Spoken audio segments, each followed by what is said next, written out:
We did not want it to be a decision that the ministers had made or even that the laity leadership had made. We wanted it to be a decision made by the congregation.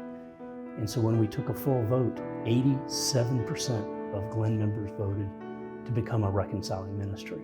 Bill Clark was a member of the committee that spent weeks examining the proposed changes from every angle. It's worth celebrating because the United Methodist Church has begrudgingly changed for the better, but it's taken those 10 years for that to happen. Go back to the 80s, go back to the 70s, and this church was talking about LGBTQ rights, the rights of gays and lesbians at that time in the church.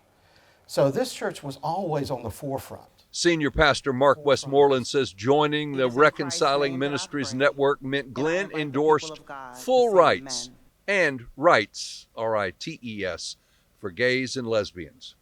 But there was a price. Some people left the church because they disagreed with that decision.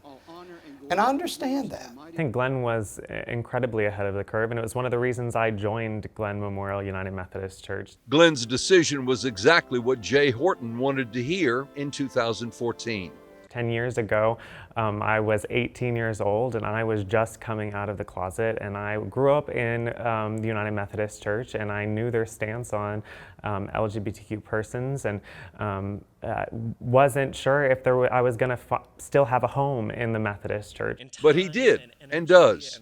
Jay was a delegate to the UMC General Conference that formally removed the restrictions on full participation by LGBTQ Methodists. And now? We know that the laws and the rules of the church have been changed, but now it's time to change the practice. We have to pause, we have to pray together, we have to listen, we have to read the Bible together and say, now we can be a church for all people.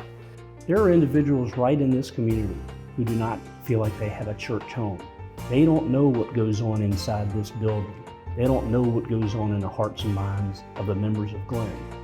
We have to figure out as a church how to educate them on what we have to offer. I think there's always that human notion to find people that are different or other and to other them.